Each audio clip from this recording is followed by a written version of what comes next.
திருப்பிக் கொள்ளுங்கள். Hebrews chapter 13 verse 7. எபிரேயர் 13:7 வசனத்தை நாங்கள் படிக்கின்றோம். Remember them which have the rule over you, who have spoken unto you the word of God, whose faith follow, considering the end of the conversation. தேவ வசனத்தை உங்களுக்கு போதித்து உங்களை நடத்தினவர்களை நீங்கள் நினைத்து அவர்களுடைய நடக்கையின் முடிவை நன்றாய் சிந்தித்து அவர்களுடைய விசுவாசத்தை பின்பற்றுங்கள். Shall we pray? நாம் ஜெபிப்போம். Father in heaven, we come to you in Jesus' holy and precious name. பரலோக பிதாவே, இயேசு கிறிஸ்துவின் விலையேறப்பெற்ற பரிசுத்த நாமத்தில் உம்மிடத்தில் வருகிறோம். We are thankful to you for this fellowship meeting. இந்த ஐக்கிய கூட்டத்திற்காக உமக்கு நன்றி செலுத்துகிறோம். Thankful to you for bringing all the workers from all over India. இந்திய தேசத்தின் பல பகுதிகளிலிருந்து ஐக்கியத்திற்காக உம்முடைய ஊழியர்களை கொண்டு வந்து சேர்த்ததற்காய் நன்றி செலுத்துகிறோம். On the outset I pray that thou should stretch forth your hand upon each one and bless them. தேவரீர் உம்முடைய திருக்கரத்தை நீட்டி ஒவ்வொருவரையும் ஆசீர்வதிக்க வேண்டும் என்று ஆரம்பத்திலேயே உம்மை நோக்கி வேண்டுகிறேன். The word of God which we are meditating shall turn to be a blessing to all. இன்று நாங்கள் தியானிக்கின்ற தேவனுடைய வார்த்தை ஒவ்வொருவருக்கும் ஆசீர்வாதமாய் மாறுவதாக. In Jesus' name we pray. இயேசுவின் நாமத்தில் ஜெபிக்கிறோம் பிதாவே. ஆமென். One more time I read.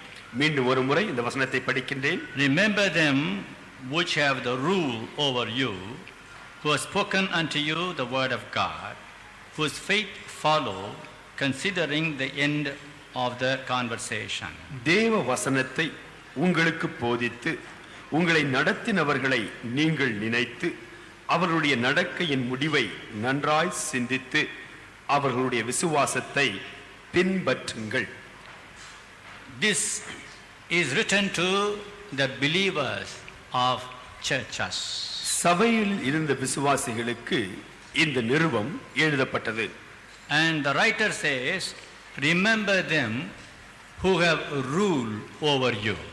உங்களை நடத்தினவர்களை நீங்கள் நினைவு கூறுங்கள் என்று இந்த நிருபத்தை எழுதியவர் சொல்லுகிறார். In other translation it is said which are leaders over you. மற்ற மொழிபெயர்ப்பிலே உங்களுக்கு தலைவர்களாய் இருந்தவர்களை நினைவு கூறுங்கள். In my Bible in the margin I find who are the guides. என்னுடைய வேதாகமத்திலே விசேஷித்த மொழிபெயர்ப்பாக உங்களை நடத்தினவர்கள் வழிகாட்டிகளை நினைவு கூறுங்கள் என்று எழுதப்பட்டது. Who have spoken unto you the word of God. தேவ வசனத்தை உங்களுக்கு அவர்கள் போதித்தார்கள். And whose faith follow. அவர்களுடைய விசுவாசத்தை பின்பற்றுங்கள். This sentence, whose faith follow, attracted me. அவர்களுடைய விசுவாசத்தை பின்பற்றுங்கள் என்ற பகுதியிலே அவர்களுடைய விசுவாசம் என்ற வார்த்தைகள் என்னை கவர்ந்தன. It is an exhortation to the believers who look to their pastors. தங்களுடைய போதகர்களை நோக்கி பார்க்கின்ற விசுவாசிகளுக்கு சொல்லப்பட்ட ஆலோசனை இது. That means the pastors seem to be example in faith for the believers. அதிலிருந்து நாம் ஒன்றை அறிந்து கொள்ள முடிகிறது. தங்கள் விசுவாசிகளுக்கு போதகர்கள் அவர்கள் ஒரு முன் மாதிரியாக இருந்தார்கள் என்பதை அறிய முடிகிறது. If the leaders, rulers, pastors are weak in faith, the writer would not have exhorted this word. நடத்துகிறவர்கள், ஆளுகை செய்கிறவர்கள், தலைவர்கள் விசுவாசத்திலே பலவீனராய் இருந்திருப்பார்கள் என்றால் இந்த நிருபத்தை எழுதியவர் விசுவாசிகளுக்கு அப்படி எழுதியிருக்க மாட்டார்.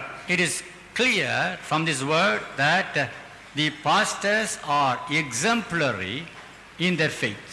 விசுவாசத்திலே மேய்ப்பர்கள் முன் மாதிரியானவர்கள் என்பது இந்த வசனத்தின் மூலம் தெளிவாய் விளங்குகிறது. We generally pastors take this verse and speak to the believers. பொதுவாக நாம் இந்த வசனத்தை எடுத்து விசுவாசிகளிடத்திலே பேசுவோம். Remember them which have rule over you, threatening them. உங்களை நடத்தினவர்களை நீங்கள் நினைத்து என்று அவர்களை சற்று பயமுறுத்துவது போல பேசுவோம். We go to a superiority complex. நாம் ஏதோ உயர்ந்த நிலையிலே இருக்கிறோம் என்கின்ற மனப்பான்மைக்குள் போய்விடுகிறோம். But this verse I take to the pastor's wives rather than to believers. இந்த வசனத்தை விசுவாசிகளுக்கு சொல்வதை காட்டிலும் மேய்ப்பர்களுக்கும் மேய்ப்பருடைய மனைவிக்கும் நான் சொல்ல விரும்புகிறேன். Because the pastors are supposed to be stalwarts in faith, which could be followed by the believers. ஏனென்றால் சபையின் மேய்ப்பர்கள் விசுவாச வீரர்களாய் இருக்க வேண்டும். அப்பொழுதுதான் சபை மக்கள் அவர்களை பின்பற்ற முடியும். When I opened the Amplified Bible, it was very thrilling to me. விசேஷித்த விரிவாக்க மொழிபெயர்ப்பு வேதாகமத்தை படித்த பொழுது இந்த வசனம் மிக ஆச்சரியமாய் இருந்தது. I don't know how many of you have read this particular verse in the Amplified. எத்தனை பேர் விரிவாக்க மொழிபெயர்ப்பிலே இந்த குறிப்பிட்ட வசனத்தை படித்தீர்களோ தெரியவில்லை. I will read to you the Amplified. நான் உங்களுக்கு விசேஷித்த விரிவாக்க வார்த்தைகளை படிக்கின்றேன். Slowly I read. மெதுவாக படிக்கின்றேன். Remember your leaders and superiors in authority. உங்களுக்கு மேல் அதிகாரத்தில் இருக்கக்கூடிய உங்களுடைய தலைவர்களை, உங்கள் மேல் அதிகாரிகளை நினைவு கூறுங்கள். For it was they who brought you to the word of God. ஏனென்றால் அவர்கள்தான் உங்களுக்கு தேவனுடைய வார்த்தையை கொண்டு வந்தவர்கள். Observe attentively and consider their manner of living. அவர்கள் வாழ்க்கையிலே எப்படி நடந்து கொள்கிறார்கள் என்பதை கவனமாய் கவனித்து பாருங்கள். Or it is that instead of manner of living, the outcome of their well spent lives. அவருடைய வாழ்க்கையின் நடந்து கொள்ளும் முறை என்பதை சற்று விவரமாய் அங்கே எழுதியிருக்கிறார்கள். The most important part comes now. எப்படி எழுதியிருக்கிறார்கள்? அவர்களுடைய வாழ்க்கையை நன்றாய் வாழ்ந்ததினால் வந்த நல் விளைவை கவனித்து பாருங்கள். Following is very important. இப்பொழுது சொல்ல போவது இன்னும் மிக முக்கியம். And imitate their faith. அவர்களுடைய விசுவாசத்தை அப்படியே காப்பி அடியுங்கள். Imitate their faith. அவர்களுடைய விசுவாசத்தை அப்படியே காப்பி அடியுங்கள். I saw what is their faith. அவருடைய விசுவாசம் என்ன என்று I'm going to read that portion now. அந்த பகுதியையும் பார்க்கின்றேன். Their conviction that God exists.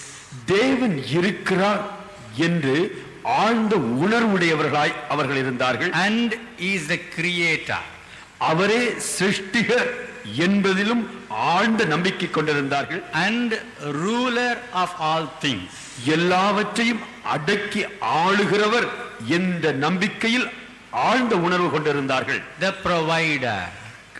தேவன் எல்லாவற்றையும் தருகிறவர். And you find the bestower of eternal salvation through Christ.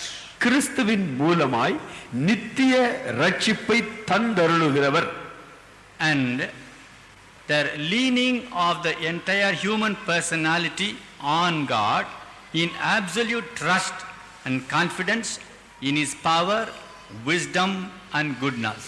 தேவனுடைய வல்லமையையும் தேவனுடைய ஞானத்தையும் தேவனுடைய எல்லாவிதமான நன்மையையும் நம்பி மனிதனுடைய முழு ஆள் தத்துவமும் அவரையே முற்றிலுமாய் சார்ந்து வாழ்வது. You see, follow me, it's difficult.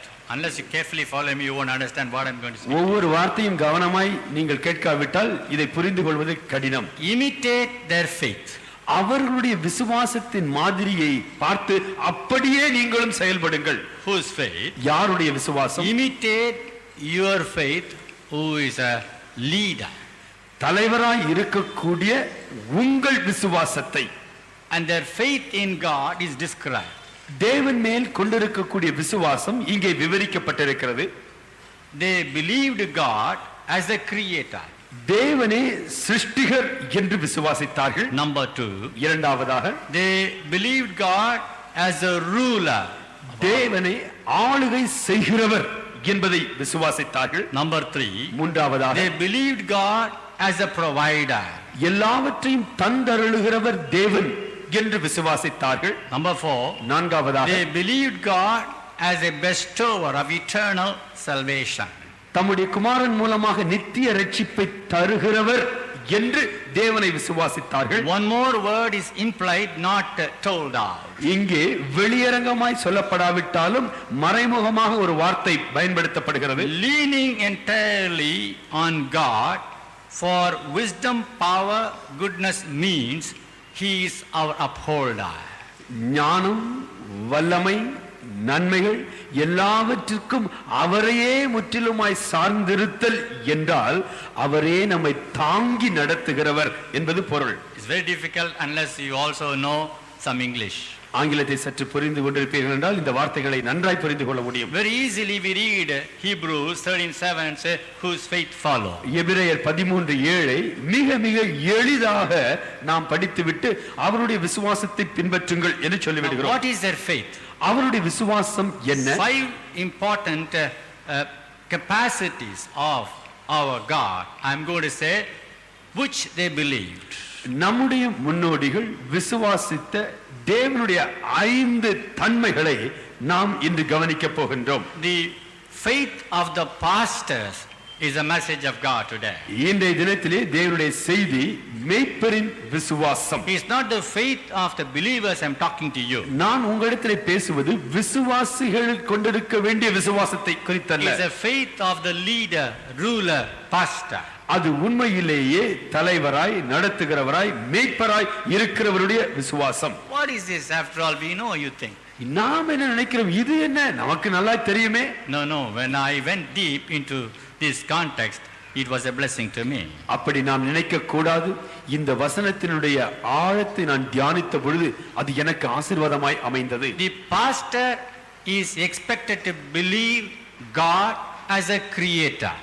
மேய்ப்பர் தேவனை சிருஷ்டிகர்த்தர் என்று விசுவாசிக்க He is வேண்டும். expected to believe God as the ruler of all things. எல்லாவற்றையும் அடக்கி ஆளுகிறவர் என்று ஒரு மேய்ப்பர் தேவனை விசுவாசிக்க He வேண்டும். is expected to believe God as a provider.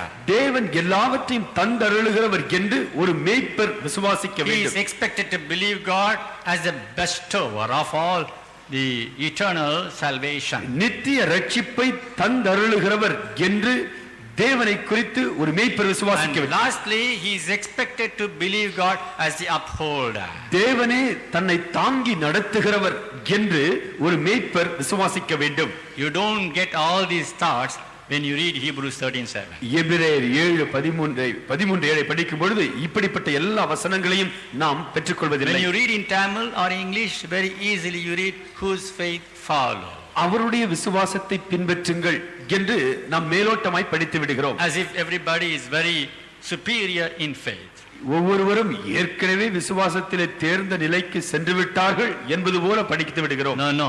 இல்லை. The depth of the meaning I would like to describe. இந்த வார்த்தையின் அர்த்தத்தின் ஆழத்தை நான் சற்று விவரிக்க விரும்புகிறேன். Today's message is only the faith of the pastor. இன்றைய தேவ செய்தியின் தலைப்பு மேய்ப்பரின் விசுவாசம். If you and I shall have this kind of faith as described in the Amplified, நீங்களும் நானும் விசேஷித்த மொழிபெயர்ப்பில் விவரிக்கப்பட்டிருக்கக்கூடிய விசுவாசத்தை உடையவர்களாய் இருப்போம் என்றால், and if the believers would look at us and follow, விசுவாசிகள் நம்மை பார்த்து பின்பற்றுவார்கள் ஆனால் the church will be a real church of God. விசுவாசிகள் நம்மை பார்த்து பின்பற்றுவார்கள் ஆனால் தேவ சபையானது உண்மையிலேயே சிறந்த சபையாக இருக்கும். Glory to God. தேவனுக்கு மகிமை உண்டாவதாக. Let me take these 5 thoughts and describe. இந்த 5 குறிப்புகளை நான் உங்களுக்கு சற்று விவரித்து சொல்லட்டும். Whose faith follow? Number 1, creator.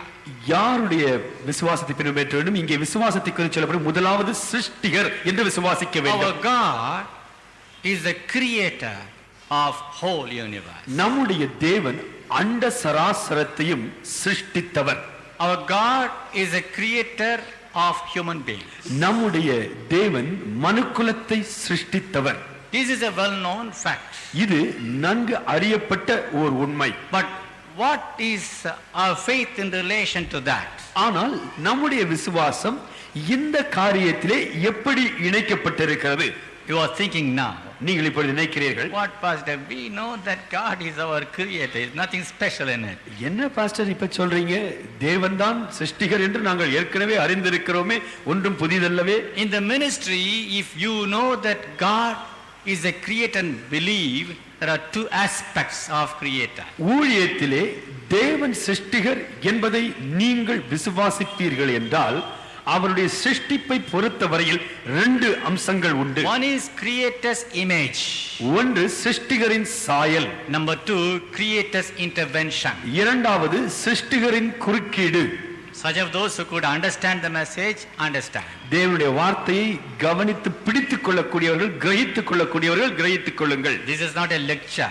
இது ஏதோ சில வாய் வார்த்தைகளை மேலோட்டமாய் சொல்லி செல்வதல்ல. This is the word of God in deep. இது தேவனுடைய வார்த்தை ஆழமாய் உள்ளத்திற்குள் செல்லக்கூடியது. Every pastor's wife should believe God as a creator for his image and for his intervention.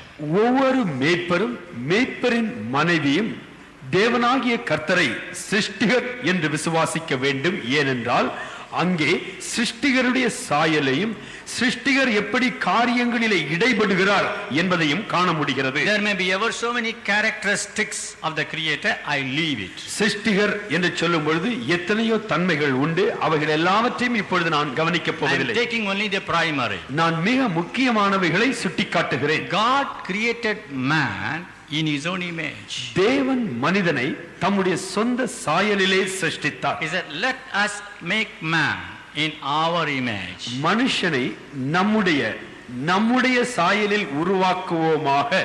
The first thought when we think of the creator is his image, remember. சிருஷ்டிகர் என்று நினைத்த உடனேயே உள்ளத்தில் எழுந்து வரக்கூடிய முதலாவது சிந்தை அவருடைய சாயல். So if all the pastors, workers would have faith in God as the creator, you will surely have the image of God.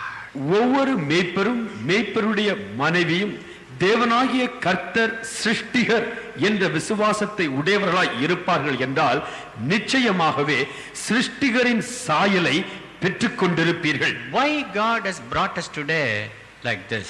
ஏன் தேவன் இப்படியாக நம் அனைவரையும் கூட்டி சேர்த்திருக்கிறார்? That we can put on his image. அவருடைய சாயலை நாம் தரித்துக் கொள்ளும்படியாக. I am sorry to say, நான் துக்கத்தோடு சொல்கிறேன், we might have been servants of God, pastors for years together. நாம் மேய்ப்பர்களாக தேவ ஊழியர்களாக பல ஆண்டுகள் ஊழியம் செய்திருக்கலாம். But how many pastors do really exhibit the image of God is a question.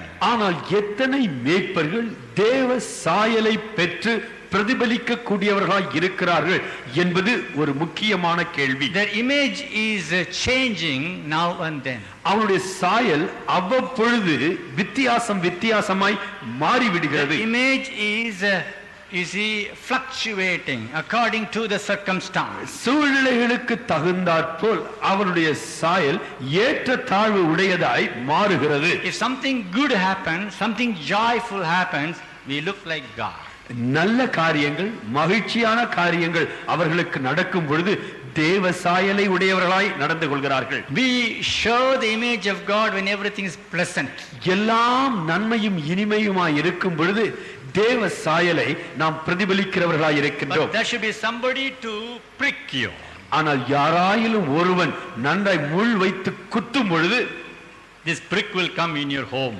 அந்த குத்துதல் உங்கள் குடும்பத்திலே இருந்தே வரும். That prick will come in your community. நீங்கள் இருக்கிற சமுதாயத்தின் மத்தியிலிருந்து ஒரு குத்து கிடைக்கும். That prick will come in the church. சபை மக்களின் மத்தியிலிருந்து ஒரு குத்து கிடைக்கும். It is only then our image is altered. அப்பொழுதுதான் நம்முடைய சாயல் மாறிவிடுகிறது. Whether he is really having faith in God as a creator, having the characteristic of God's image shall be seen then. அப்படிப்பட்ட வேளையில்தான் நமக்கு தேவன் மேல் சிருஷ்டிகர் என்ற விசுவாசம் இருக்கிறதா, அவர் சிருஷ்டிகர் என்று விசுவாசிப்பதினால் தேவ சாயலை பெற்றிருக்கக்கூடிய நிலை இருக்கிறதா என்பது வெளிப்படும். Supposing your wife provokes you. ஒருவேளை உங்கள் மனைவி உங்களுக்கு கோபம் ஊட்டி விடுகிறார்கள். Your husband provokes you. ஒருவேளை உங்கள் புருஷன் உங்களுக்கு கோபம் ஊட்டி விடுகிறார். Your own son provokes you. உங்கள் சொந்த மகன் உங்களுக்கு கோபம் ஊட்டி விடுகிறான். One of your believers come and provoke you. உங்கள் விசுவாசிகளிலே ஒருவர் வந்து உங்களை கோபமடைய செய்கிறார்கள். How are we found at that time. அந்த வேளையிலே எப்படிப்பட்டவர்களாக It காணப்படுகின்றோம். is then the Creator's image should be seen out. அப்பொழுதுதான் சிருஷ்டிகருடைய சாயல் நம்மிலிருந்து பிரதிபலிக்கப்பட வேண்டும். Colossians chapter 3 verse 10 I read. கொலோசியர் 3:10 நாங்கள் படிக்கின்றோம். Colossians 3:10. கொலோசியர் And you 3:10 have put on the new man which is renewed in knowledge after the image of him that created him. தன்னை சிருஷ்டித்தவருடைய சாயலுக்கொப்பாய் பூரண அறிவடையும்படி புதிதாக்கப்பட்ட புதிய மனுஷனை தரித்துக் கொண்டிருக்கிறீர்களே. Listen, கவனியுங்கள். it is said in past tense. தரித்துக் கொண்டிருக்கிறீர்களே என்று கடந்த காலத்திலே வார்த்தை In பயன்படுத்தப்பட்டது. Ephesians, if you read, it is said in future tense. எபேசியரிலே எதிர்காலத்தில் அது சொல்லப்பட்டிருக்கிறது. But if you read in Colossians, ஆனால் கொலோசியரிலே it is said in past tense that you have put on the image of God. சிருஷ்டித்தவருடைய சாயலை நீங்கள் தரித்துக் கொண்டிருக்கிறீர்களே என்று கடந்த காலத்திலே சொல்லப்பட்டிருக்கிறது. Listen, I am coming to the point. கவனியங்கள், குறிப்பிற்கு It வருகிறது. is here we should exercise our faith. இதில்தான் விசுவாசத்தை பயன்படுத்த வேண்டும். The pastor's faith, மேய்ப்பரின் the விசுவாசம், believer's faith விசுவாசியின் விசுவாசம் should be that I am putting on now, I have put on already the image of God, image of Christ. சிருஷ்டிகருடைய கிறிஸ்துவனுடைய சாயலை நான் ஏற்கனவே தரித்துக் கொண்டிருக்கிறேன், நான் ஏற்கனவே தரித்திருக்கிறேன் என்று விசுவாசிக்க Our வேண்டும். baptism, receiving the Holy Ghost, our prayer life also changed our countenance and made us like God. நம்முடைய ஞான ஸ்நானம், நாம் பரிசுத்த ஆவியை பெற்றுக்கொள்ளும் அனுபவம், நம்முடைய ஜெப ஜீவியம் நம்முடைய சாயலை மாற்றி தேவ சாயலுக்கு நம்மை இணைக்கின்றது. I don't know how many of you will accept what I say now. நான் சொல்வதை எத்தனை பேர் ஏற்றுக்கொள்வீர்களோ தெரியவில்லை. Supposing somebody asks you, who are you? யாராயிலும் உங்களை பார்த்து நீங்கள் யார் என்று கேட்டால் You will fear what I'm going to say now. நான் இப்பொழுது சொல்வதை கேட்டு நீங்கள் பயப்பட போகிறீர்கள். I am like God. நான் தேவனைப் போல இருக்கிறேன். What? என்ன? You are like God? நீங்கள் தேவனைப் போல இருக்கிறீங்க? Human being? மனுஷர் நீங்கள், Sinful man? பாவ மனிதன். You say, I am like God? நீங்கள் நான் தேவனைப் போல இருக்கிறேன் என்று சொல்லுங்கள். Liar you are. பொய்க்காரன். You can believe the word of God now. கர்த்தருடைய வார்த்தையை நீங்கள் விசுவாசிக்க It வேண்டும். says that you have put on the image of him that created. சிருஷ்டித்த தேவனுடைய சாயலை நீங்கள் ஏற்கனவே தரித்துக் கொண்டீர்கள். So if you have that faith, அந்த விசுவாசம் உங்களுக்கு இருக்கும் என்றால், that faith on the creator, சிருஷ்டிகர் மீது கொண்டிருக்கக்கூடிய விசுவாசம், your life will not be like this.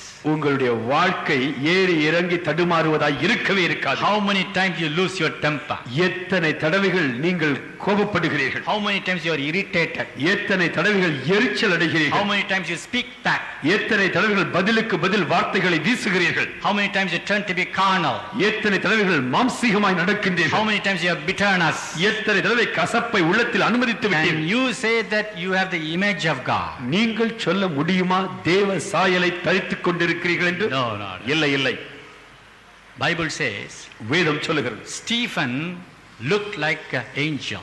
தேவ தூதனைப் போல ஸ்தேவான் His காணப்பட்டான். face was radiant and he did shine as the face of an angel. அவனுடைய முகம் மிக பிரகாசமாய் இருந்தது, தேவ தூதனின் முகத்தை In other போல. words, இன்னொரு வார்த்தையில் he சொல்வது, had the image of God. அவன் நிறத்தில் தேவ சாயல் What இருந்தது. was the reason? காரணம் என்ன? He looked to Christ and copied Christ and reflected the nature of Christ. அவன் கிறிஸ்துவை நோக்கி பார்த்தான், கிறிஸ்துவை அப்படியே பின்பற்றினான், தேவனுடைய குமாரனின் சாயலை தன் வாழ்க்கையில் When பிரதிபலித்தான். people ran upon him and gnashed their teeth against him, அவனை நோக்கி ஓடி தன் பற்களை ஜனங்கள் கடித்த பொழுது, when they stoned him, அவன் மீது கல் வீசிய he பொழுது prayed unto the Lord, அவன் தேவனை நோக்கி செபித்தான். Lord, lay not this charge, lay not this sin to their charge. தேவனே, இந்த பாவத்தை இவர்கள் மீது சுமத்தாதிரும். His face was shining as the face of the Creator. சிருஷ்டிகரின் முகத்தைப் போல ஸ்தேவானுடைய முகம் பிரகாசமாய் He இருந்தது. had the image of God. தேவனுடைய சாயல் அவனிடத்தில் இருந்தது. Even while he was provoked, அவன் கோபம் ஊட்டப்பட்ட பொழுதும் கூட, he didn't lose his countenance. அவன் தன்னுடைய முக பிரகாசத்தின் அமைதியை இழக்கவே இல்லை. This is because Stephen had faith. ஸ்தேவானுக்குள் விசுவாசம் இருந்தபடி. If you see then the qualities of Stephen, you find full of faith. ஸ்தேவானுடைய குணாதிசயங்களை பார்க்கும் பொழுது அவன் விசுவாசத்தினால் நிறைந்தவன் என்று எழுதப்பட்டிருக்கிறது. தேவனுக்கு மகிமை உண்டாவதாக. What about your faith? உங்களுடைய விசுவாசம் எப்படி இருக்கிறது? Our faith is only for 10 rupees. நம்முடைய விசுவாசம் எல்லாம் 10 ரூபாய் விசுவாசம். I was praying for a cycle, God gave me a cycle. நான் ஒரு சைக்கிளுக்காக ஜெபித்துக் கொண்டிருந்தேன், கர்த்தர் எனக்கு ஒரு சைக்கிள் கொடுத்தார். I was praying for a two-wheeler, God gave me two-wheeler. நான் 2 சக்கர மோட்டார் வாகனத்திற்காக ஜெபித்தேன், கர்த்தர் அதை கொடுத்தார். Oh, thank God you honored my faith. தேவனே என் விசுவாசத்தை கனப்படுத்தியபடியால் நன்றி. That is not real faith. அதுதான் முழுமையான விசுவாசம் அல்ல. Faith is to be like Jesus. விசுவாசம் என்றால் இயேசுவை போல இருப்பது. Image of Jesus, image of God. இயேசுவின் சாயல், தேவ சாயல். Moses' face did shine when he came down from the mountain. மலையிலிருந்து கீழே இறங்கி வந்த பொழுது மோசேயின் முகம் பிரகாசித்தது. If you spend much time with the Lord, தேவனோடு நீங்கள் அதிக நேரத்தை பயன்படுத்துவீர்கள் என்றால், pray, fast and so on. உபவாசித்து ஜெபிப்பது, உபவாசித்து ஜெபிப்பது, claiming faith upon the Creator, சிருஷ்டிகர் மீது விசுவாசத்தை நீங்கள் பயன்படுத்துவது, you will have the image of Jesus. அப்பொழுது இயேசுவின் சாயல் உங்கள் மேல் பிரதிபலிக்கும். What I want to say is, நான் சொல்ல விரும்புவது என்னவென்றால், believers will see your face as the face of the Lord. உங்கள் விசுவாசிகள் உங்கள் முகத்தை பார்க்கும் பொழுது தேவ சாயலிலே நீங்கள் இருக்கிறீர்கள் என்பதை காண்பார்கள். Then only the writing could be whose faith follow. அப்பொழுதுதான் இந்த வசனத்தின்படி சொல்லப்பட முடியும், அவர்களுடைய விசுவாசத்தை பின்பற்றுங்கள். Oh, look at the face of my pastor. என்னுடைய மேய்ப்பரின் முகத்தை பாருங்கள். He's a lion and tiger sometimes. அவர் சில வேளையிலே சிங்கம், புலி. You can't go near him. He may pounce upon us. கிட்ட போனா கடிச்சு கொதறிடுவார். No. இல்லை, அப்படி அல்ல. He is like Jesus. அவர் இயேசுவை போல. The faith is to become like Jesus. விசுவாசம் இயேசுவை போல மாறுவது. The creator's another qualities is intervention. Creator's intervention. சிருஷ்டிகருடைய இன்னொரு தன்மையை பார்க்கிறோம், அவர் எப்படி இடைபடுகிறார் என்பதை. If you will turn to Isaiah chapter 37, ஏசாயா 37ஆம் அதிகாரத்திற்குள் வருவீர்கள் என்றால், we read here the prayer of King Hezekiah. எசேக்கியா ராஜா அவருடைய ஜெபத்தை இங்கே பார்க்கின்றோம். And we know the story. I am not narrating it. இந்த சம்பவம் நமக்கு தெரியும், ஆகவே சம்பவத்தை விவரித்து சொல்லவில்லை. He was attacked. People of Judah was attacked by the Assyrians. அசீரிய ராணுவம் யூத ஜனங்களை இப்பொழுது தாக்குகிறார்கள். Then he offered a prayer. அப்பொழுது எசேக்கியா ஒரு ஜெபத்தை ஏறெடுத்தான். 37 Isaiah was 16 I read. ஏசாயா 37:16. I'm not going to read everything. எல்லாவற்றையும் படிக்க O போகிறேன். Lord of hosts, Lord of Israel, dwellest between the cherubims, thou art God, even thou only, of all kingdoms of the earth. Thou hast made heaven and earth. சேனைகளின் கர்த்தாவே, நீர் வானத்தையும் பூமியையும் உண்டாக்கினீர். Enough. போதும். You see, Hezekiah prayed, எசேக்கியா ஜெபித்தார், looking to the Creator. சிருஷ்டிகரை நோக்கி. There is one characteristic of the Creator here. இந்த இடத்திலே சிருஷ்டிகருடைய ஒரு தன்மை Thou விளக்கப்பட்டிருக்கிறது. hast made heaven and earth. That is to say, he is a creator. நீர் வானத்தையும் பூமியையும் உண்டாக்கினீர். அதனுடைய பொருள் அவரே சிருஷ்டிகர்த்தர். And his last point of prayer was, save us from the hand of the enemy. அவருடைய ஜெபத்தினுடைய கடைசி குறிப்பு என்னவென்றால், சத்துருவின் கைக்கு எங்களை நீங்களாக்கி ரட்சியும். As the story is known, I am not describing. சம்பவம் நன்றாய் தெரிந்தபடியினால் அதை நான் விவரிக்கவில்லை. Other gods were the works of man's hand. மற்ற தெய்வங்கள் என்று அழைக்கப்பட்டவைகள் எல்லாம் மனுஷருடைய கரங்களால் They are உருவாக்கப்பட்டவைகள். stone and wood. அவைகள் கல், மரம், அவ்வளவுதான். Hezekiah said, of course, they are stone and wood. எசேக்கியா சொல்கிறார், மற்ற தேசத்தை ஜெயித்தாய், அந்த தேசத்தினுடைய தெய்வங்கள் எல்லாம் கல்லும் மண்ணும் தான். But our God, ஆனால் எங்கள் தேவனோ, he is a creator. அவர் வானத்தையும் பூமியையும் உண்டாக்கின One who சிருஷ்டி. made heaven and earth. வானத்தையும் பூமியையும் உண்டாக்கினவர். So in answer to his prayer, எசேக்கியாவின் ஜெபத்திற்கு பதிலாக you find the creator's intervention in the camp of Assyria. அசீரியருடைய ராணுவத்திற்குள்ளாக இந்த சிருஷ்டிகர் எப்படி குறுக்கிட்டு செயல்படுகிறார் என்று If பாருங்கள். you read 36th verse, the angel of God came into the camp of Assyria. 36வது வசனத்தை பார்ப்போம் என்றால் கர்த்தருடைய தூதன் புறப்பட்டு அசீரியருடைய பாளையத்திற்குள்ளே வந்தான். And killed 1,85,000 people at one time. ஒரே நேரத்திலே 1,85,000 பேரை கொன்று போட்டான். Who is this? யார்? The angel of God. யார் இதை செய்தது? தேவதூதன். Why the angel came there? ஏன் அங்கே தேவதூதன் வந்தான்? It was the answer for the prayer of Hezekiah looking to the Creator. சிருஷ்டிகராகிய தேவனை நோக்கி எசேக்கியா ராஜா ஜெபித்ததற்கு பதிலாக இந்த சம்பவம் He நடந்தது. knew very well what would the Creator do. சிருஷ்டிகர் என்ன செய்வார் என்பதை நன்றாய் எசேக்கியா அறிந்திருந்தார். Creator will suddenly come down from heaven. சிருஷ்டிகர் திடீரென்று பரலோகத்திலிருந்து இறங்கி His வருவார். intervention, through the angel into the camp of Assyria is remarkable. அசீரியருடைய ராணுவ சேனை இருந்த இடத்திலே அவர் குறுக்கிட்டு செயல்பட்டது ஆச்சரியமானது. All the enemies were killed. One night, 1,85,000 people. ஒரே இரவிலே 1,85,000 சத்துருக்கள் I'm சங்காரமாக்கப்பட்டார்கள். coming to the point. குறிப்பிற்கு வருகிறேன். You see, pastor's faith is a faith on the Creator whose intervention in the opposite circumstances is to be understood. ஒரு மேய்ப்பருடைய விசுவாசம் சிருஷ்டிகர் மீது இருக்க வேண்டும். ஏனென்றால் சிருஷ்டிகர் எதிராளிகளாய் இருக்கக்கூடிய மக்களின் மத்தியிலே இடைப்பட்டு பெரிய காரியங்களை I செய்கிறார். know you are going through severe hardships, opposition from some time. நீங்கள் சில வேளைகளிலே மிக கொடிய எதிர்ப்பு பிரச்சனைகளின் மத்தியிலே கடந்து The செல்கிறீர்கள். enemy is by the side of your own church, உங்களுடைய சபைக்கு அருகாமையிலேயே சத்துருக்கள் இருக்கிறார்கள். not somewhere away, by the side of your own. தூரத்திலே அல்ல, பக்கத்திலேயே இருக்கிறார்கள். The enemy is in the opposite house. சத்துரு எதிர் வீட்டிலே இருக்கிறார்கள். The Assyria is not somewhere but your own community people. அசீரிய ராணுவம் என்பது எங்கோ இருக்கிற கூட்டம் அல்ல, நீங்கள் இருக்கின்ற அந்த They சமுதாயம். are threatening you now and then. அவர்கள் உங்களை அவ்வப்பொழுது பயமுறுத்துகிறார்கள். I'm asking you, do you believe God as a creator? நான் உங்களை பார்த்து கேட்கின்றேன், தேவனை சிருஷ்டிகர் என்று நீங்கள் விசுவாசிக்கிறீர்களா? Can your believers follow your faith? உங்கள் விசுவாசத்தை உங்கள் விசுவாசிகள் பின்பற்ற முடியுமா? If that be so, அப்படி என்றால் you will pray and say, Thou hast made heaven and earth, Lord, save us. நீங்கள் ஜெபிக்க வேண்டும், கர்த்தாவே நீர் வானத்தையும் பூமியையும் உண்டாக்கினீர், எங்களை இரட்சியும். I tell you one incident. ஒரு சம்பவத்தை நான் A சொல்றேன். servant of God was ministering at a place. ஒரு இடத்திலே தேவனுடைய ஊழியர் ஒருவர் ஊழியம் செய்து கொண்டிருந்தார். The neighbor was threatening the pastor.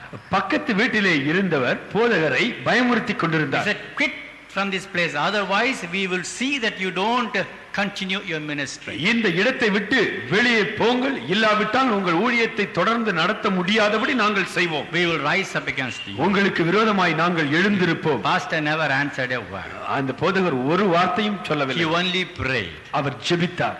Lord, you have made heaven and earth. தேவனே நீரே வானத்தையும் பூமியையும் உண்டாக்கினவர். Creator's intervention in these circumstances is needed.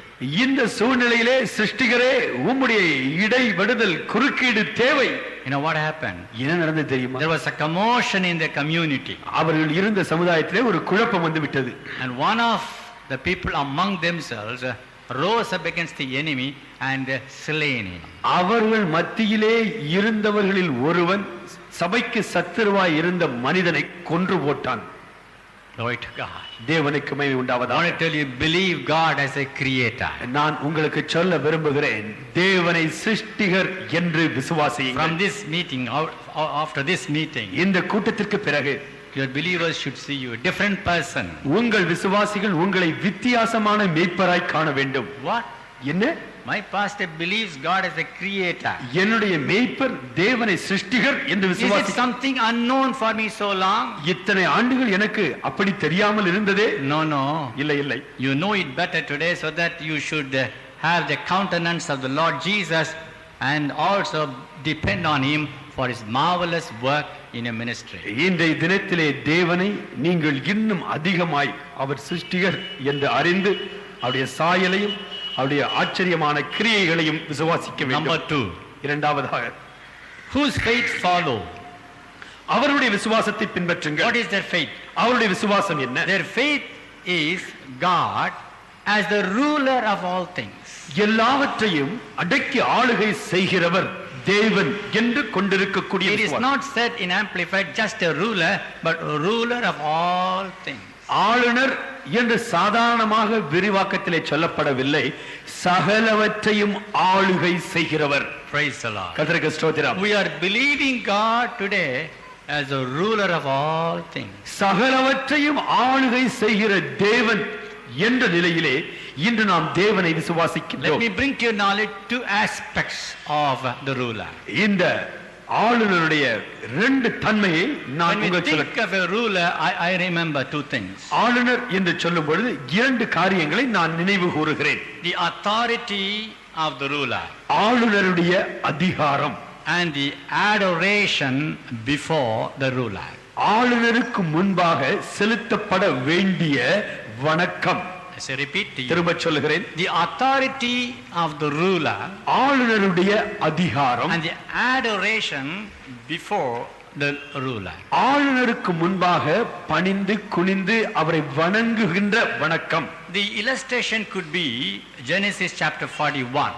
ஆதியாகமம் 41ஆம் அதிகாரத்திலே இதற்கு ஒரு ஏற்ற உதாரணம் You சொல்லப்பட்டது. can go home and read from verse 41 to 44, chapter 41 Genesis. ஆதியாகமம் 41ஆம் அதிகாரம் 41 முதல் 44 வரையுள்ள வசனங்களை குறித்துக் கொண்டு பின்பு படித்து பாருங்கள். And verse 43, latter part I read. 43ஆம் வசனத்தினுடைய பின்பகுதியை படிக்கின்றேன். And he made him ruler over all the land of Egypt. எகிப்து தேசம் முழுமைக்கும் அவனை அதிகாரியாக்கினான். The story is known to us. இந்த சம்பவம் நமக்கு நன்றாய் தெரியும். Joseph was made the ruler of all Egypt. யோசேப்பு எகிப்து தேசம் முழுமைக்கும் அதிகாரியாக நியமிக்கப்பட்டார். And the ruler's characteristics, two characteristics are brought out here. ஆளுகை செய்கிறவருடைய ரெண்டு குணாதிசயங்கள் இங்கே One சொல்லப்பட்டிருக்கு. is Pharaoh took off his ring from his hand and put it in Joseph's hand. பார்வோன் தன் கரத்தில் இருந்த முத்திரை மோதிரத்தை எடுத்து யோசேப்பின் கரங்களிலே போட்டான். You know, the king's ring is something great. ராஜாவின் முத்திரை மோதிரம் என்பது மிக மிக உயர்ந்தது. It is possible for him to use the ring of the king, and pass orders. அந்த ராஜாவின் முத்திரை மோதிரத்தை பயன்படுத்தி சட்டம் இயற்றி ராஜாவின் ஆணை என்று அந்த சட்டத்தை வெளியிட முடியும். It is said, there shall not be any man who would lift up his foot in the land of Egypt without your order. உன்னுடைய உத்தரவில்லாமல் தன் கையையாவது தன் காலையாவது எகிப்திலே ஒருவனும் அசைக்க கூடாது என்றான். Do you see the authority of the ruler? ஆளுநருடைய அதிகாரத்தை பார்க்கிறீர்களா? Number 2, இரண்டாவதாக you see the adoration before the ruler. I will come to the point later on. அந்த ஆளுநருக்கு முன்பாக இருக்கக்கூடிய வணக்கத்தின் தன்மையை நான் பின்பு சொல்கிறேன். 43rd verse. 43 And they cried before him, bow the knee. தொண்டனிட்டு பணியுங்கள் என்று அவனுக்கு முன்பாக கூறுவித்து. Glory to God. தேவனுக்கு மகிமை உண்டாவதாக. And here all the people are expected to bow before the ruler. இங்கே அந்த ஆளுகின்ற மனிதனுக்கு முன்பாக அனைவரும் பணிந்து குனிய வேண்டும். Why did I take this? ஏன் இந்த பகுதியை எடுத்தேன்? You can think of God now. நீங்கள் இப்பொழுது தேவனை நினைத்து பாருங்கள். Whose faith follow? அவருடைய விசுவாசத்தை What பின்பற்றுங்கள். is their faith? அவருடைய விசுவாசம் Their எப்படி? faith upon God as a ruler of all things. சகலவற்றையும் ஆளுகை செய்கிறவராக தேவனை விசுவாசித்தார். And what would this ruler tells us? இந்த ஆளுகை செய்கிறவர் நமக்கு என்ன சொல்லுகிறார்? I have authority, and so you have to be obedient. எனக்கு அதிகாரம் உண்டு, ஆகவே நீங்கள் கீழ்ப்படிய வேண்டும். Then what does he say?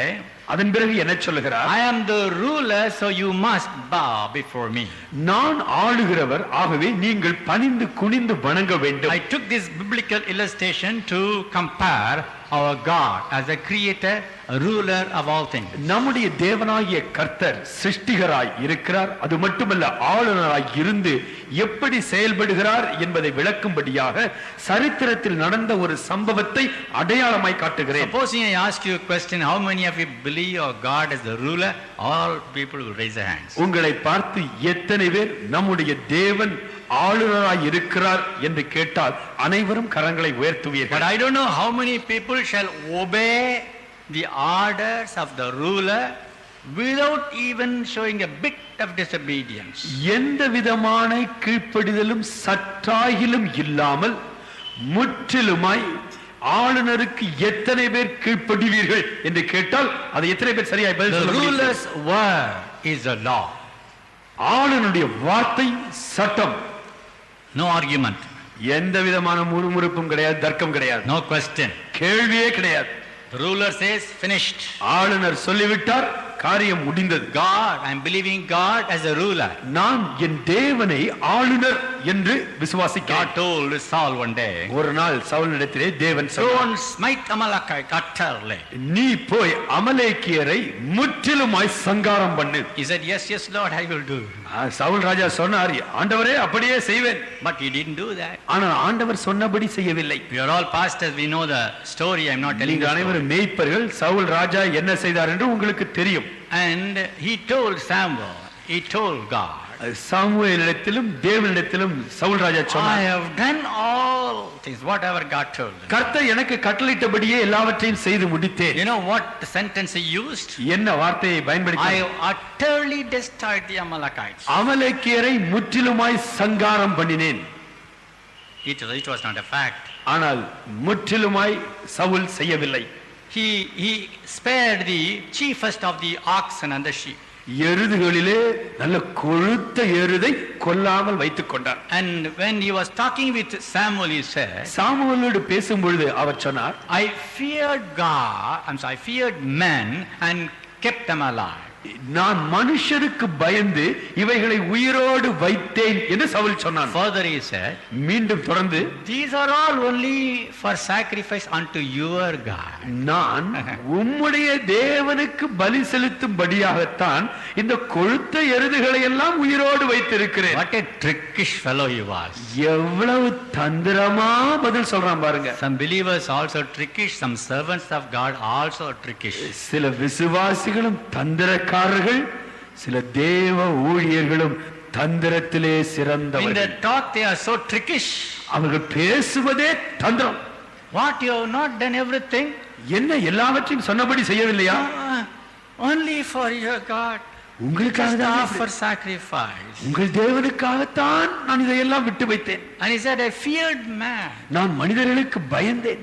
Brother, sister, சகோதர சகோதரிகளே, pastor's மேய்ப்பர்களே, wife, மேய்ப்பரின் மனைவி, if you believe God is a ruler of all things, எல்லாவற்றுக்கும் ஆளுநர் என்ற நிலையிலே நீங்கள் தேவனை if விசுவாசிப்பீர்கள், you take his word as a instruction, dictation, அவருடைய வார்த்தை உங்கள் வாழ்க்கையிலே பிரதான கட்டளை, சட்டம் என்று there is no argument with God.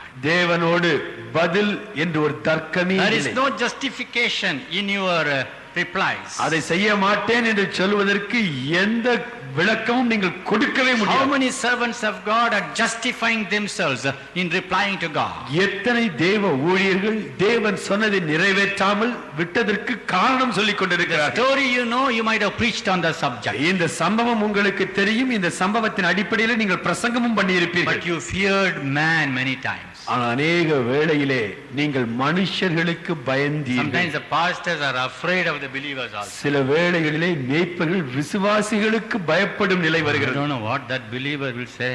அந்த விசுவாசி என்ன I don't know சொல்லுவாரோ what this தெரியவில்லை. believer will say. இந்த விசுவாசி என்ன சொல்லுவாரோ Fearing the believers, they please the believer. விசுவாசிகளுக்கு பயந்து விசுவாசிகளை திருப்தி செய்ய விரும்புகிறார்கள். No, not at all. இல்லை, இல்லவே இல்லை. I will not please any believer, any neighbor at all when the instruction comes from God. தேவனிடத்திலிருந்து ஒரு கட்டளை வந்த பிறகு எந்த விசுவாசியையும் எந்த பக்கத்து வீட்டுக்காரரையும் திருப்திப்படுத்தும்படியாக நான் மாறாக எதையும் If செய்ய I மாட்டேன். know that this is the instruction from God, no problem, I will obey him. தேவனிடத்திலிருந்து வந்த கட்டளை இது என்ற தெளிவு உள்ளத்தில் வந்த பிறகு அதை அப்படியே நிறைவேற்றுவதிலே எந்த தயக்கமும் இல்லை. You take it, pastors take it. மேய்ப்பர்கள் இந்த மேய்ப்பருடைய விசுவாசத்தை பற்றிக் கொள்ளுங்கள். Then only whose faith follow will come. அப்பொழுதுதான் உங்கள் விசுவாசத்தை கண்டு மற்றவர்கள் பின்பற்றுவார்கள். I have heard some pastors telling, ஒரு சில மேய்ப்பர்கள் சொல்வதை நான் கேட்டிருக்கிறேன். Pastor, what you say is right, pastor நீங்க சொல்றது சரிதான், but some of the believers will be displeased and they will go away. ஆனா அப்படி செய்தால் சில விசுவாசிகள் துக்கப்பட்டு சபையை விட்டே போயிருவாங்க. Let them go away. போறவங்க போகட்டும், Let them go away. அவர்கள் போகட்டும். You cannot displease God. அவர்களை பிரியப்படுத்தி நீங்கள் தேவனை பிரியப்படுத்த முடியாது.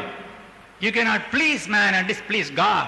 மனிதனை பிரியப்படுத்தி தேவனுக்கு பிரியமில்லாமல் நடக்க கூடாது. If the king had fear for men, Raja மனுஷனுக்காய் பயந்தார், the pastors also have fear for believers. மேய்ப்பர்களும் விசுவாசிக்கு பயப்படுகிறார்கள். அப்படிப்பட்ட சூழ்நிலை வருவதுண்டு. We love them, of course. They are our children. They are our children. நாம் விசுவாசிகளை நேசிக்கிறோம், விசுவாசிகள் நம்முடைய பிள்ளைகள். But we cannot fear them. ஆனா அவர்களுக்கு நாம் பயப்பட முடியாது. We'll fear the Lord only. நாம் கர்த்தருக்கு மட்டுமே If your பயப்பட. faith is on God as a ruler, ஆளுநர் என்ற நிலையிலே தேவன் மீது நீங்கள் விசுவாசத்தை you will வைத்திருப்பீர்கள். be submissive, you will be obedient to him, let come what may. என்ன வந்தாலும் சரி, கர்த்தர் சொன்னதை மட்டுமே செய்வேன் என்று கீழ்ப்படிவீர்கள். Listen again. மீண்டுமாய் If கவனியுங்கள். you believe God as a ruler, நீங்கள் தேவனை ஆளுகிறவர் என்று விசுவாசிப்பீர்கள். you will have all adoration before him.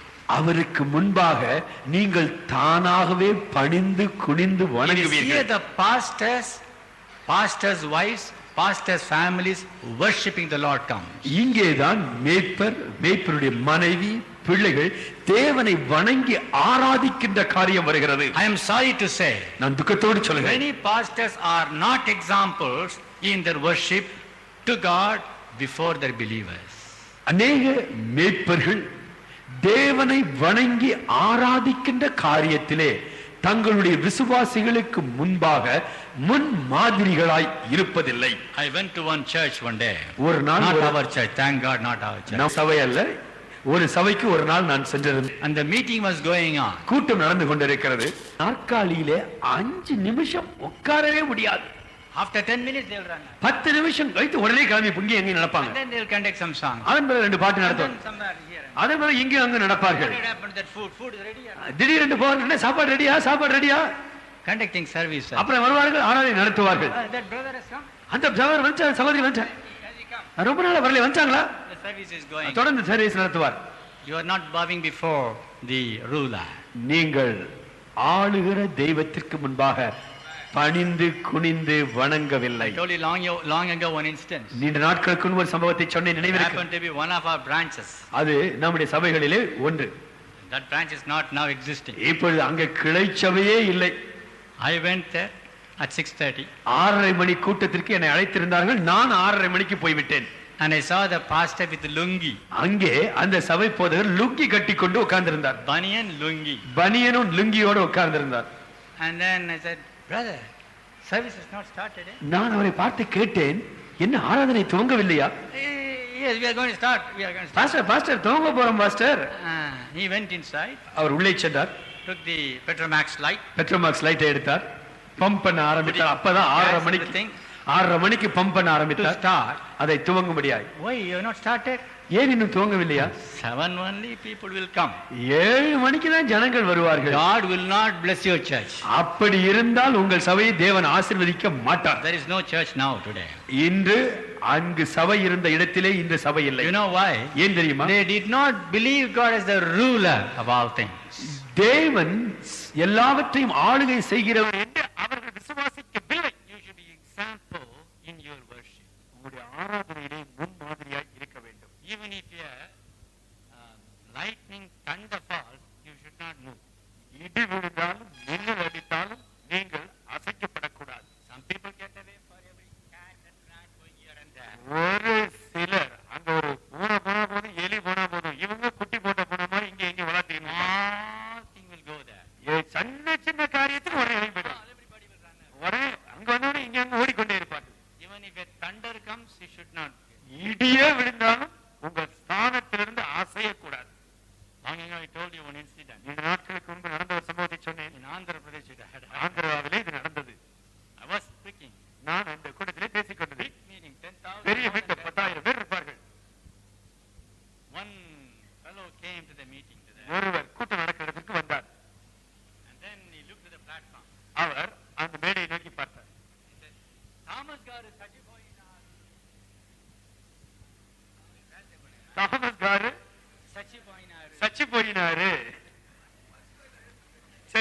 சொன்னார். I may be wrong in my words, but he said so. இப்படியாக அந்த கூட்டத்திலே சொன்னார்கள். Thomas died. தாமஸ் செத்து விட்டார். Half of the congregation ran away. உள்ள உட்கார்ந்து இருந்த கூட்டத்திலே பாதி பேர் எழுந்து ஓடி விட்டார்கள். All ran to the kitchen. எல்லாரும் சமையல் அறைக்கு ஓடி விட்டார்கள். Then I sat down simply. நான் நிறுத்தி விட்டு உட்கார்ந்தேன். There was a senior pastor there, like Pastor Sundaram. Pastor Sundaram ஐயாவை போல ஒரு மூத்த போதகர் அங்கே அமர்ந்திருந்தார். And he said, what these fellows are doing? Why these people are running? அவர் சொன்னார், என்ன நடக்கிறது, ஏன் இவர்கள் ஓடுகிறார்கள்? Few minutes after, ஒரு சில நிமிஷங்களுக்கு பிறகு all of them returned and sat down. எல்லாரும் திரும்ப வந்து உள்ளே உட்கார்ந்தார்கள். Then I didn't preach that day. நான் அந்த பிரசங்கிக்கவில்லை. The senior pastor got up அந்த மூத்த போதகர் எழுந்தார். and gave them blow after blow. அடி மேல் அடி, லெஃப்ட் ரைட் கொடுத்தாரு. Are you all believers? நீங்க எல்லாம் விசுவாசிங்களாயா? Servants of God? தேவ ஊழியர்களா? Hey, hey, are you a believer? என்ன நீ ஒரு விசுவாசியா? Hey, are you a believer? நீ என்ன விசுவாசியா? Are you a servant of God? நீ என்ன தேவ ஊழியரா? Yes, certain blow, terrible blow. நல்ல வாங்கினார். I was very, very happy. எனக்கு ரொம்ப சந்தோஷம். I said, say something more. Master இன்னும் கொஞ்சம் சொல்லுங்க, சொல்லட்டும் என்று நினைத்துக்கொண்டு. Petty things. சின்ன காரியம். Sometimes a dog crosses. சில வேளையிலே ஒரு நாய் ஓடும். Finished. அவ்வளவுதான். Supposing a dog goes that way. Supposing. திடீரென்று ஒரு நாய் எங்கே போகுதுன்னு வச்சு All people look at the dog. எல்லாரும் அந்த நாயைத்தான் பார்ப்பாங்க. Because they have not seen the dog at all any time. ஏன்னா பிறந்த நாள்ல இருந்து ஒரு நாயை அவர்கள் பார்த்ததே இல்லை. It's the first time they see the dog. முதல் முறையா ஒரு அபூர்வ பிராணி திடீரென்று பார்க்கிறார்கள். Where are you? எங்கே You இருக்கிறீர்கள்? are worshipping God. தேவனை You ஆராதனை. are before the ruler. நீங்கள் ஆளுநருக்கு முன்பாக If இருக்கின்றீர்கள். you have faith in God as the ruler of all things. எல்லாவற்றையும் ஆளுகிற தேவன் மீது விசுவாசம் கொண்டிருக்க வேண்டும். Glory to God. தேவனுக்குமே You உண்டாவதா? will have fear for the Lord. தேவனுக்கு முன்பாக You will பயத்தோடு fear before the Lord. The church will fear. நீங்கள் கர்த்தருக்கு பயந்தால் சபையார் பயத்தோடு இருப்பார்கள். Petty things don't get away. சில்லற காரியங்களை எல்லாம் கண்டு I have seen எழுந்து போகிறது. some pastors going on whispering. சில போதகர் கூட்டம் நடந்து கொண்டிருக்கும், என்னமோ சொல்ல முடியாத ஒரு விஷயத்தை உடனே சொல்லணும் போல பேசிக்கிட்டே இருப்பாங்க காதுல. If it's a matter relating to the service, okay. ஒருவேளை ஆராதனை, அந்த ஆராதனைக்காக பேச வேண்டும் என்றால் பரவாயில்லை. Going on talking. தொடர்ந்து பேசிக்கிட்டே இருப்பாங்க. Let not Anand get offended. Anand வருத்தப்படக்கூடாது. It's not Anand mistake. அது ஆனந்த் தவறல்ல. I'm sorry to say sometimes the fellowship meetings like that. சில வேளையிலே பெந்தெகோஸ்து ஊழியர் கூட்டம் கூட அப்படிதான் இருக்கு. I don't like it. அது எனக்கு விருப்பம் இல்லை. Come and sit down. ஒரு கூட்டத்துக்கு வந்து அமர்ந்தால் வரவரன்னு பேசக்கூடாது, அமைதியா Sit down with the pastor and talk. போய் ஒரு பவனோட உட்கார்ந்துகிட்டு பேசிக்கிட்டே இருக்காங்க, கூட்டம் மாற்றி நடந்துகிட்டே இருக்கு. With another pastor. அப்புறம் கிளம்பி இன்னொரு போதத்துக்கு Songs are going on. அங்கே பாடல்கள் நடத்தப்படுகிறது. That is not right. அது சரியில்லை. That means you don't fear God. அப்படி பேசுவீர்கள் என்றால் தெய்வ பயம் இல்லை என்று பொருள். Fellowship meeting should not be like that. ஐக்கிய கூட்டம் இப்படி வளவள என்று பேசுகிற கூட்டமா இருக்கக்கூடாது. Let anybody do it here. I'll see. இங்க யாராயிலும் பேசுவார்களா? Cannot happen. அப்படி பேச அனுமதிக்க Call the முடியும். fellow and say, sit down. யாராயிலும் ஒருவரோடு பேசிக்கிறதா கூப்பிட்டு ஒழுங்கா உட்காரு என்று சொல்லி If விடுவேன். you are not able to be a get out. பேசாமல் அமைதியா இருக்க முடியாவிட்டால் எழுந்து வெளியே போ. That's the way the administration should be. இப்படித்தான் காரியங்களை நடத்தி செல்ல வேண்டும். Why?